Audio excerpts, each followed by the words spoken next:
Hello everyone, and welcome back to Iraqi Dinar News, your trusted home for real updates, real analysis, and real conversations about everything happening around the Iraqi dinar and the fast-moving political landscape shaping its future. Today we are diving straight into one of the most electrifying developments we've seen in a long time. And I'm not exaggerating here. There is massive chatter building inside Baghdad. Chatter that is growing louder by the hour, all pointing toward what many insiders are now calling a potential December 1st shockwave connected to the Iraqi exchange rate. And before anyone tunes this out as just another rumor, let me tell you exactly why this one is completely different from anything we've seen before.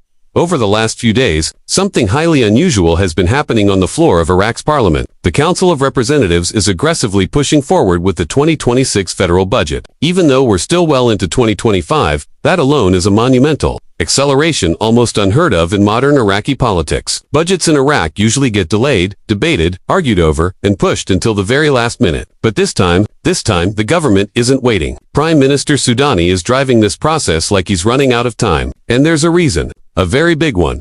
Reports coming from multiple political sources suggest that the new exchange rate, the rate everyone has been watching, debating, and speculating about for years, is included as a direct line item inside that very budget. And here's what makes that so extraordinary. Once the budget becomes law, the rate becomes law. It activates immediately. It doesn't require a separate announcement. It doesn't require CBI to publish a press release or hold a press conference. It doesn't require a rollout schedule. The government is essentially binding the exchange rate to the financial structure for the next 2 years, which means the single most important economic change in Iraq's modern history could automatically trigger the moment the president signs the budget. Now, let me be clear. These December 1st whispers are still speculation. Absolutely. But the root of this speculation isn't social media hype or guru nonsense. It's the government's own behavior. It's the accelerated timeline. It's the urgency. It's the fact that something this large, this structural, this impactful, is being tied directly into the foundation of Iraq's financial future. That's why this rumor is exploding across the investor community. Because the speed of movement inside parliament suggests that this government is racing toward something, and every signal points toward a major economic shift. You have to understand what a break from the old system looks like. Right now, Iraq is stuck under the 1/12 spending rule, a restrictive model where the government can only spend 1/12 of last year's budget every month. That system blocks reforms. It slows progress to a crawl. It basically freezes Iraq's ability to truly modernize its financial and economic structure. So by forcing the 2026 budget early, Sudani is trying to break out of that model instantly and open the door for new spending, new projects, new investment, and yes, a new exchange rate.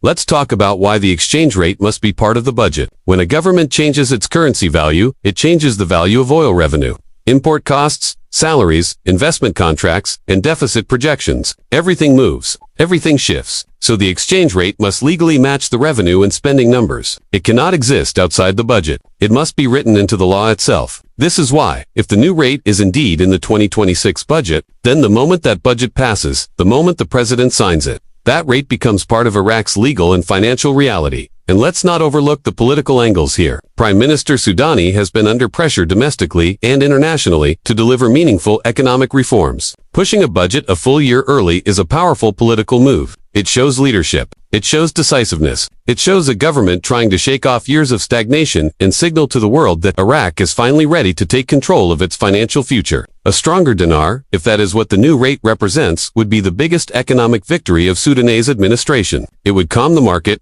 crush the parallel exchange rate, improve purchasing power, and send a clear message to the international community that Iraq is ready for serious investment and integration into global financial systems.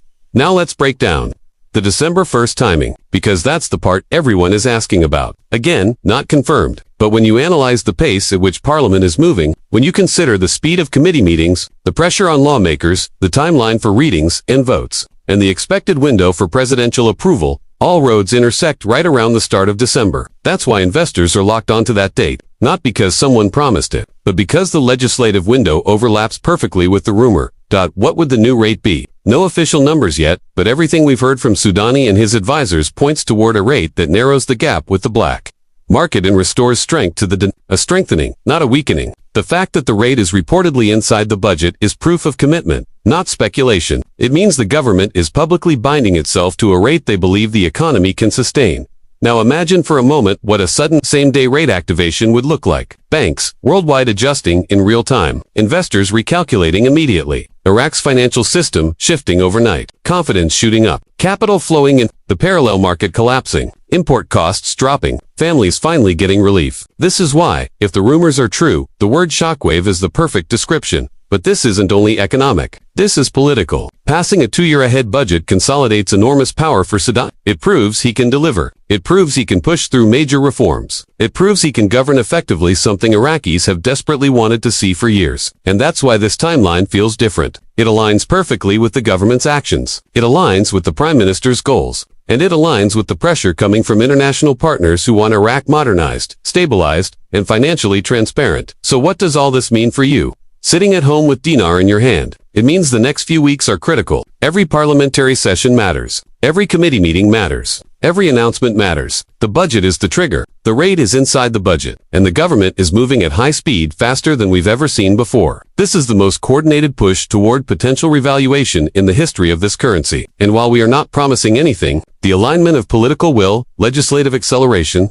and economic urgency makes this moment unlike any other we've seen. But we will continue monitoring every signal coming out of Baghdad. Every vote, every statement, and every movement is now part of the story. And if anything official breaks, you will hear it here first. This is Iraqi Dinar News, signing off for now. But stay close. Stay alert. Stay sharp, because the days ahead could be more important than anything we've seen in years.